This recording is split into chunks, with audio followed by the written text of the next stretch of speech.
안녕하세요. 제가 여지껏 살아오면서 평생 처음 겪어보는 상황으로 인해 멘탈도 다 날아가고 정말 많이 힘이 들어서 이렇게 사연을 적게 되었습니다. 한동안은 넋이 빠져서 아무 일도 못하고 정말 송장처럼 지냈습니다. 아무에게도 말할 수 없어 인터넷에 글을 올린다는 사람들의 심정을 이제야 알 것 같네요. 그럼 지금부터 제 기가 막힌 사연을 들려드리겠습니다. 우선 저는 1년 전 맞선으로 만나서 다른 사람들과 다르지 않게 평범한 연애를 했습니다. 맞선 당시 그 남자는 35살, 저는 32살이었습니다. 둘 다 hun기가 가득 차 있는 상태에서 이루어진 만남이라 결혼 얘기는 연애 초반부터 자연스레 나오더군요. 좀 이른 감이 없지 않아 있었지만 둘 다 나이가 나이인지라 크게 이상하다는 생각은 안 들었어요. 오히려 그 사람과 저와의 생각이 비슷했기에 더 편했다라고 할까요? 생긴 것도 평범하고 멀끔한 복장에 매너도 좋아서 첫 만남부터 호감을 느끼게 되어서 교제를 시작하게 되었죠. 하지만 젊을 때처럼 불꽃이 튀는 연애를 하지는 않게 되더라고요. 그 남자와 저 둘 다 말수도 없고 성격도 조용한 탓에 재미있는 연애는 아니었지만 그 나름대로의 편안하고 잔잔한 연애를 했습니다. 상대방의 사생활을 존중하며 서로에게 되도록이면 간섭하지 않으려 했습니다. 어떻게 보면 이렇게 말이 많지 않은 게 서로에게 더 좋을 수도 있다고 생각도 많이 했었고, 좋은 취지로 사생활을 존중했던 부분들의 결과가 이런 식으로 나타나리란 걸 그때는 미처 몰랐네요.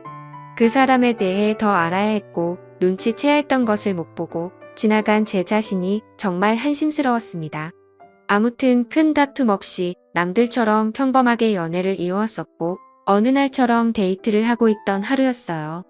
1년 정도의 연애를 하며 결혼에 대한 구체적인 얘기가 나올 때쯤 그 사람이 결혼 준비 시작하기 전 미리 말하고 싶은 게 있다고 했습니다.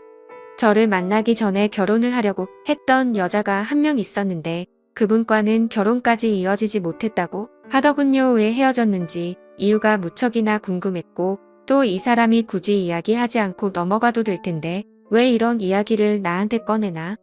그저 양심 고백을 하는 것인가? 하는 생각이 들더군요. 나한테 얘기하는 게 양심 고백의 이유 말고 혹시 또 다른 이유가 있는지 물었습니다. 한참을 고민하길래 기다렸습니다. 고민하는 시간에 비해 돌아오는 대답은 짧았습니다. 그분이 자기에 있는 그대로의 모습을 못 받아줬다고, 이해하려고 노력하는 모습도 없이 그냥 헤어졌다고 말을 해주더라고요. 그래서 저한테는 모든 사람이 다 똑같을 순 없지 않느냐며 결혼 후 맞지 않는 부분에 대해서는 서로 잘 맞춰주고 이해해주며 살자고 말하고 싶었답니다. 당연한 얘기를 이렇게 고심 끝에 한다는 게 이상했지만 알겠다고 서로 노력하자고 하며 넘어갔죠. 그렇게 시간이 흘러 무사히 결혼식과 피로연을 마치고 피곤한 몸으로 신혼집으로 왔습니다. 결혼식 끝내고 정신없이 신혼여행을 가는 것보다 차라리 신혼집에서 하루 보내고 다음날 저녁 비행기로 가는 게 더 좋을 듯해서 결혼 다음날로 여행 일정을 잡았습니다. 대충 정리를 하고 그 남자가 먼저 씻는다고 하면서 씻으러 들어가더군요. 근데 씻으러 들어간 지 오래된 것 같은데 나오질 않아서 문 너머로 물어봤죠. 아직 멀었냐고 물어보니 다 됐다고 하더군요. 그리고 또 10분이 흘렀습니다. 뭘 하길래 이렇게 오래 걸리냐고 나도 씻고 싶다고 하니 금방 나간다고 하더군요. 그리고 또 20분이 흘렀습니다. 기다리면서 슬슬 화가 나더군요. 지금 들어간 지 1시간 다 된 것 같은데 무슨 일이 있는 거냐고 물었더니 기계적인 목소리로 이제 다 했으니 나간다고 대답해서 저는 얼른 씻고 쉬고 싶다고 말했습니다. 그로부터 또 10분이 지났습니다. 정말 별의별 생각이 다 들었습니다. 혹시 하수구가 막혔나? 제 성격이 조금 급한 부분도 있던 터라 도저히 이해가 가질 않았죠. 하지만 말을 걸면 바로바로 대답을 하기 때문에 어디 미끄러져 다친 건 아닌 것 같고, 아님 신혼 첫날 밤이라고 무슨 이벤트를 준비하는 건가? 애써 화를 누르며 또 기다렸죠. 결국 인내심은 한계에 도달해버렸고 끝끝내 참다 못해서 문을 벌컥 열고 들어가 버렸습니다. 그런데 제 눈앞에 펼쳐진 광경에 너무나도 충격을 먹어서 얼음이 되어버리고 말았죠. 그냥 그때 느꼈던 감정을 어떤 말로도 표현할 수가 없을 정도였습니다. 화장실 안으로 들어가 보니까 말로 표현 못할 만큼 이상한 복장을 하고 있었고 한 손에는 어디서 구했는지도 모를 이상한 걸 들고 변기 뚜껑 위에 쪼그리고 앉아 있더라고요. 뜨거운 물을 계속 틀어놨는지 안경엔 김까지 서려 있어서 더 충격적이었죠. 솔직히 처음에는 이 상황이 이해가 되지 않아서 한참을 멍하니 서 있었습니다. 그러다 정신이 들어 소리소리 지르며 뛰쳐나와 그 길로 곧장 친정집으로 도망갔습니다. 몸이 사시나무처럼 떨리고 돈도 없어서 택시기사님 핸드폰 빌려서 엄마 보고 나와 달라고 했죠. 엄마와 아빠 남동생은 저한테 둘러앉아 도대체 무슨 일이냐고 다그쳤지만한 시간 동안은 울면서 아무 말도 못했습니다.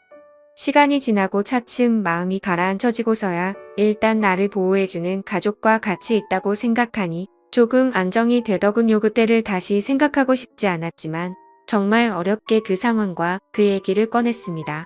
얘기를 듣고 아빠는 바로 그 나쁜 자식의 부모님께 전화해서 상황을 알렸고 엄마는 저를 껴안으며 같이 우시고 아빠랑 남동생이 그 자식 가만두지 않는다고 신혼집에 찾아갔죠. 하지만 혹시라도 무슨 상황이 벌어질까봐 저와 엄마도 뒷자리에 타서 같이 가게 되었습니다.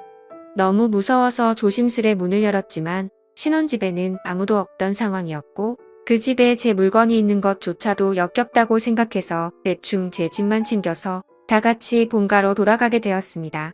막상 집으로 돌아가니 내가 도대체 1년 동안 이런 남자친구를 만난 게 너무 창피하면서도 분하고 부모님을 보기엔 너무 염치가 없다는 생각이 들기 시작하더라고요.